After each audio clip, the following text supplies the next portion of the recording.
Salut à vous, autopsiens et autopsiennes, j'espère que vous allez bien. On se retrouve pour un débrief du match qui opposait le FC Barcelone face à Valence. Le Barça qui recevait Valence à domicile et victoire du Barça 6-0 face à une équipe de Valence faible et même très faible, même s'il fallait quand même gagner ce match. C'était un match très important car le début de saison du Barça n'était pas incroyable non plus. Jusque-là, il y avait quand même des vrais doutes au niveau de la défense, de l'intensité sur les matchs et surtout sur le jeu collectif. Et aujourd'hui, le Barça recevait une équipe de Valence sans Lamine Yamal en plus, mais le Barça s'impose largement 6-0 au score et montre que le discours de Hansi Flick avant la trêve internationale a bel et bien fonctionné auprès des joueurs. On va débriefer ce match comme d'habitude. Il y aura des débriefs à tous les goûts sur cette chaîne. Donc n'hésitez pas à vous abonner, à activer la cloche de notification et à partager autour de vous si ça vous intéresse. Ça fait grandir la chaîne et la communauté. Ça ne vous prend même pas 10 secondes. Merci à ceux qui le feront. On est parti pour le débrief.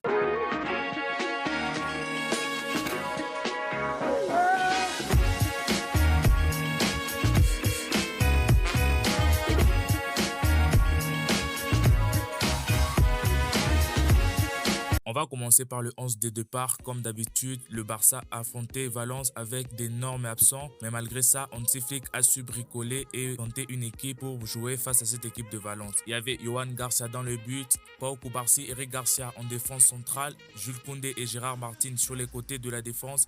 Pedri Casado formait le milieu en pivot et Fermin Lopez était au numéro 10. En attaque, on avait Marcus Rashford, Ronny Bardi, Ferran Torres. Lamine Yamal était absent pour cause de blessures. Rafinha a été puni parce qu'il a manqué le looping d'avant-match. Robert Lewandowski était mis au repos, il venait de blessures récemment. Pablo Gavi, Alejandro Balde étaient blessés, donc on avait Ronny Bardi titulaire pour sa première avec le Barça. On va commencer par l'homme du match. Honnêtement, que dire de plus? Fermin Lopez est mon homme du match personnellement. Des buts incroyables et surtout une créativité. Le pressing au milieu de terrain de Fermin Lopez, il était présent, il était incroyable. Ses combinaisons avec ses coéquipiers, on peut vite se poser la question si c'est le joueur parfait pour ce numéro 10 au Barça et s'il est meilleur que Dani Olmo. Mais pour moi, c'est mon homme du match. On va rapidement passer aux 3 points les plus importants du match. Comme d'habitude, on commence avec le premier point, c'est le pressing et le jeu collectif. On a vu une équipe de Barça soudée, une équipe de Barça prête à jouer ensemble. La ligne défensive était trop haute, mais ça n'a pas empêché le Barça d'activer un pressing pour gêner la première relance adverse. Et ça s'est confirmé par Ronny Bardi et Marcus Rashford. Quand on a des attaquants qui pressent à ce niveau, ça empêche la défense de briser la première ligne et ça permet au Barça d'avoir une équipe trop haute et de ne pas se mettre en danger défensivement. La volonté chez les joueurs, chez les attaquants surtout, c'était d'empêcher cette relance qui était la clé au match face à Rayo Vallecano et Levante, car avec Lamine Yamal par exemple, le Barça avait du mal à identifier ce pressing-là. Le pressing de Valence était aussi haut, mais le Barça a su annihiler cela avec des jeux en combinaison et surtout, comme je vous l'ai dit, un pressing constant. C'était très important de voir Pedri Casado au milieu de terrain aussi parce que ce pressing haut le permettait aussi d'avoir un peu d'air et de moins se sentir victime des attaques adverses. Donc pour moi, le pressing et le jeu collectif a été la clé pour gagner ce match. Deuxième point, on va parler de Marcus Rashford et Ronny Bardi. Marcus Rashford, c'était le joueur à suivre sur ce match car c'était presque le leader offensif de cette équipe du Barça. Mais encore une fois, Marcus Rashford a fait un match bon à la fois mauvais dans l'exécution. Il doit s'améliorer dans l'exécution. Il manque d'automatisme avec ses coéquipiers. On a l'impression que physiquement, les rapports des scouts d'Aston Villa étaient vrais. Physiquement, c'est un joueur qui manque réellement d'automatisme, qui manque réellement de début de course. Marcus Rashford doit s'améliorer dans ce domaine-là. Mais il a été quand même bon par moments, des dribbles par-ci par-là. Son pressing avec Ronny Bardi était bon. C'est un joueur qui avait vraiment la volonté d'y aller. Il avait la volonté de presser. Je pense que c'est une bonne chose. Mais on a rapidement vu la différence entre lui et Rafinha par exemple. Et la différence entre lui et Lamine Yamal, il y a un fossé colossal entre les deux. Marcus Rashford doit tout faire pour hausser son niveau de jeu, même si ce match a quand même été bon par moment. Ronny Bardi de son côté, comme je l'ai dit, encore une fois, très bon pressing. Même si je pense qu'il doit montrer plus, il n'a pas vraiment été tranchant, agressif. Je pense qu'il a vraiment manqué des ballons parfois. C'était sa première avec le Barça à domicile, donc je pense qu'on ne doit pas trop s'attarder sur lui. On passe rapidement au troisième point et ce troisième point, c'est le Barça sans Lamine Yamal. Sans Lamine Yamal, on voit une autre équipe du Barça clairement. On voit une équipe du Barça collectif au rendez-vous. On voit une équipe du Barça capable de presser des deux côtés, capable d'attaquer des deux côtés, même au niveau du milieu de terrain. On voit une équipe du Barça qui ne dépend pas de Lamine Yamal. Encore une fois, Lamine Yamal, c'est un crack, c'est un cas à part. Quand tu es un joueur comme ça, tu ne peux pas te disposer d'un joueur comme ça, évidemment. Mais cette équipe du Barça, sans Lamine Yamal, je la trouve vraiment très intéressante. Les deux côtés de l'attaque ont été sollicités, que ce soit du côté de Rooney, du côté de Rashford, même au niveau du milieu de terrain avec Fermin Lopez.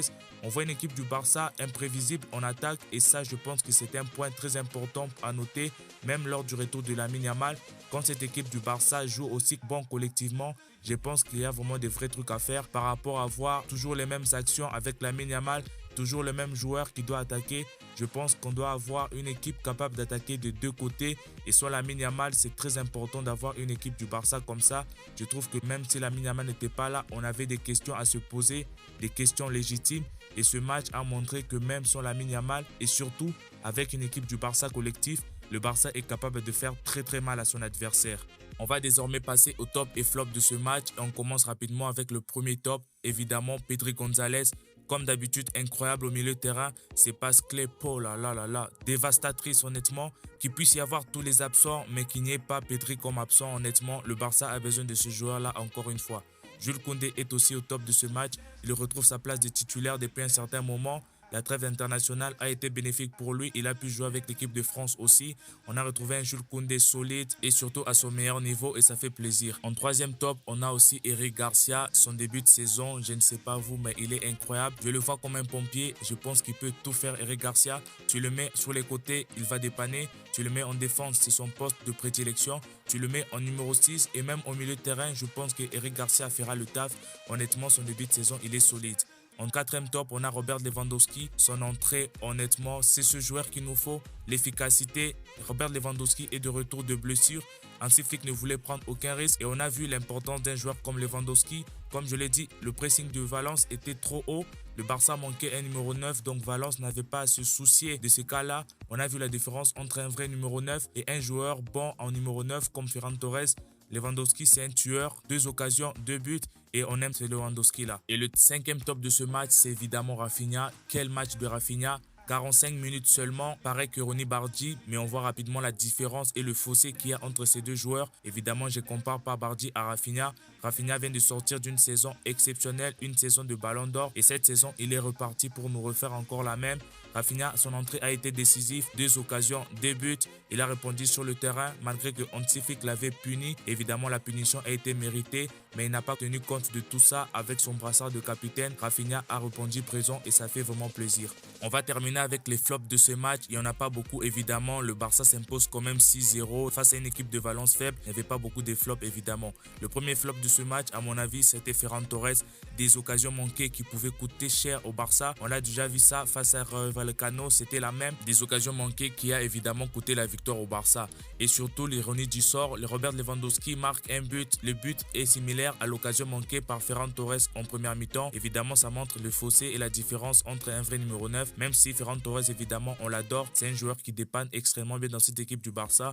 Mais pour moi, c'est un petit flop aujourd'hui. Ronny Bardi aussi, c'est un flop pour moi. Il a été moins actif en attaque, comme je l'ai dit. J'attends mieux d'un joueur comme lui. Et surtout, si tu veux apporter une vraie concurrence à Lamine Yamal, lui-même, il a confirmé, il n'est pas venu pour jouer avec la réserve. Il est venu pour apporter quelque chose à cette équipe du Barça et c'est maintenant qu'il doit le montrer, même s'il n'a pas trop de pression sur lui. Ça a été un pari de la direction, mais j'attends encore plus d'un joueur comme Ronny Bardi. Voilà, c'était tout pour aujourd'hui. Dites-moi en commentaire quel a été votre homme du match, vos tops et vos flops. Dites-le moi en commentaire et dites-moi ce que vous avez pensé du match. Perso, je me suis régalé. Je n'ai pas vu une équipe du Barça comme ça depuis le match face à Com et ça fait vraiment plaisir. Comme je l'ai dit, si mon travail et la chaîne te plaît, n'hésite pas à t'abonner à la chaîne pouce bleu et surtout à partager la chaîne autour de toi. Merci pour les 1000 abonnés. Comme je l'ai dit et je l'ai répété, c'est un nouveau projet. Ça fait toujours plaisir. Moi, d'ici là, je vous dis à bientôt. Il y aura un avant-match Barça-Newcastle. La Ligue des Champions arrive à grands pas et moi, je vous dis à bientôt pour une nouvelle vidéo autopsie ou débrief. C'était Barça Autopsie. Visca Barça.